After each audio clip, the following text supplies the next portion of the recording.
Selamat pagi.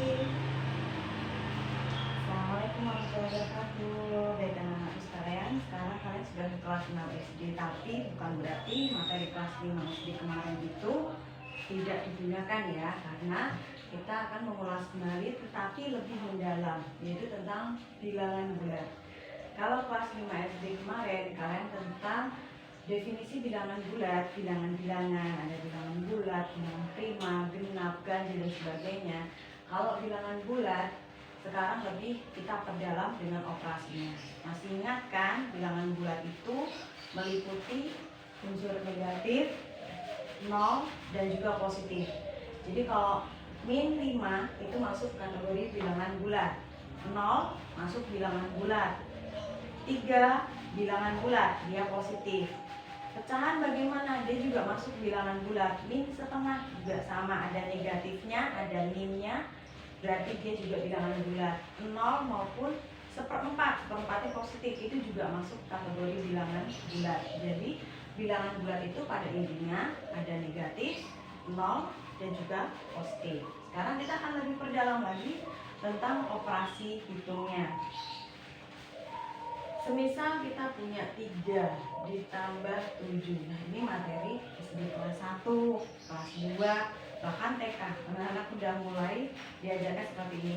Di kelas 6 kembali lagi diulas tentang bilangan bulat, tapi tentunya nanti akan kolaborasinya lebih mendalam.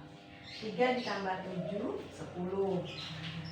Bagaimana kalau minus 3 ditambah minus 7? Nah, ini yang kolaborasinya lebih mendalam lagi. Kalau ketemu negatif, biasanya seringkali anak-anak mengibaratkannya dengan hutang. Hutang itu wajib dibayar. Jadi suatu kewajiban. Artinya apa? Kalau punya negatif harus diingat-ingat terus. Aku punya min, gitu kan?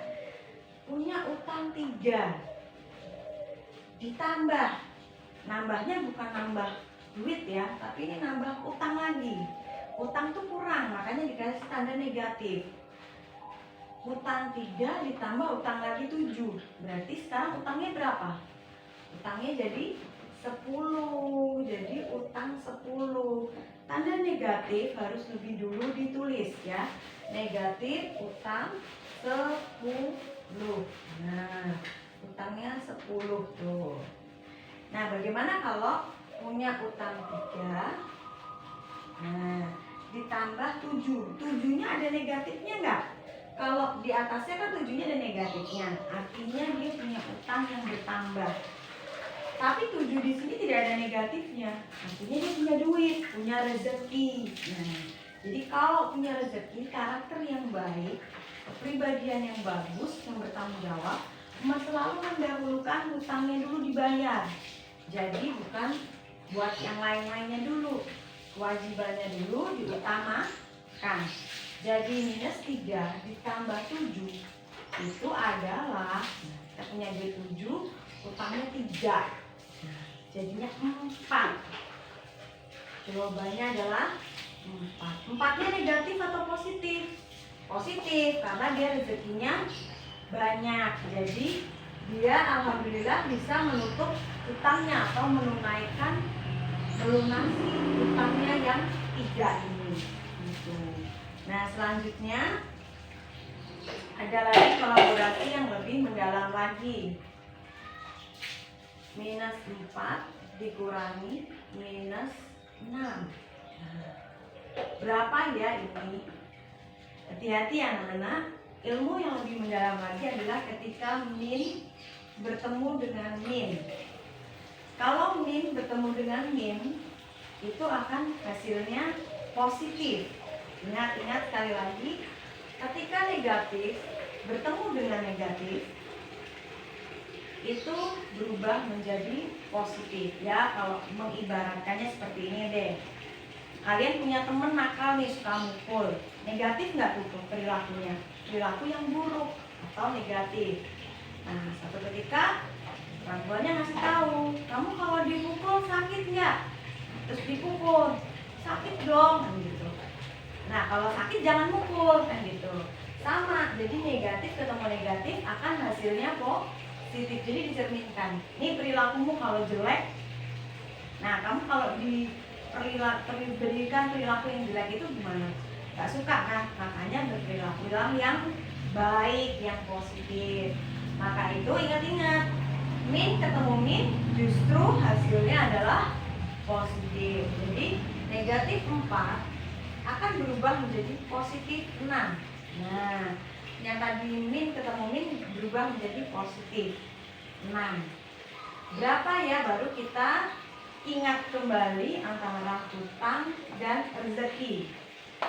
Rezekinya ada 6, hutangnya ada 4, berarti tinggal 2. Nah, jadi dia masih punya kelebihan sebanyak 2, itu uangnya dia sendiri. Dan dia tenang menikmatinya, karena apa? Sudah ditunaikan kewajibannya. Selanjutnya,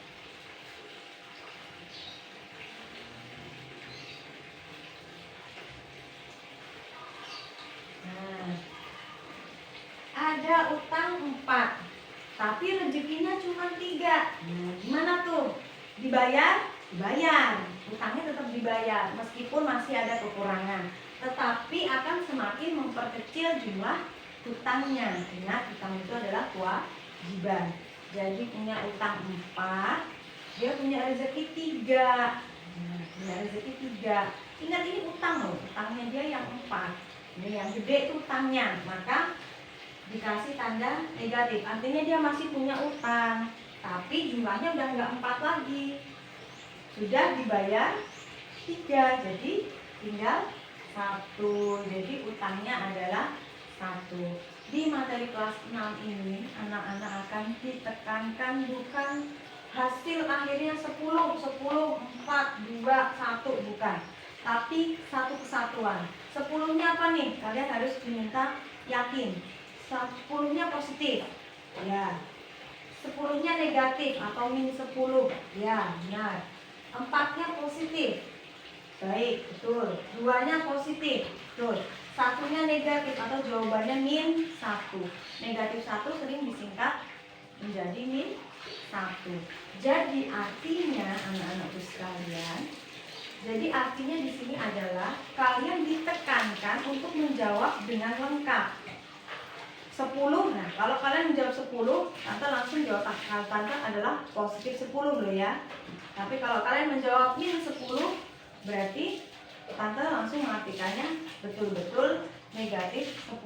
Maka daripada itu, hasil jawaban anak-anak itu harus lengkap. 10 tan, min 10 tan, min 1 tan, 2 tan. Jadi kalau ada tanda negatif harus disebutkan lebih dulu, min 10, min 1. Jadi tante bisa dengan gamblang atau jelas mendengarkan jawaban anak-anak, sekaligus menganalisis dengan baik apakah kalian sudah betul-betul memahami. Jadi jangan menjawab, tolong jangan menjawab 10 min 10 10 min 10. Nah, itu tante tidak suka karena ragu-ragu 10 atau min 10 karena beda. Jumlahnya sama tapi beda di mana dia berpihak di positif atau berpihak di negatif nih. Nah, gitu. Jadi tolong anak-anak bisa menjawab dengan lengkap dan baik. Oke, sebentar lagi kita akan latihan. Sampai di sini kira-kira ada yang masih bingung? Nah, kalau masih bingung silahkan kirim email, bisa di lalipustitayu@gmail.com. Kalau di WA juga boleh, terserah. Tapi tante sekarang lebih senang di email ya, karena kalau di WA-nya tante agak-agak sering terjadi gangguan, entah kenapa. Kalau di email itu insya Allah walaupun kadang telat masuk, tapi insya Allah masuk gitu.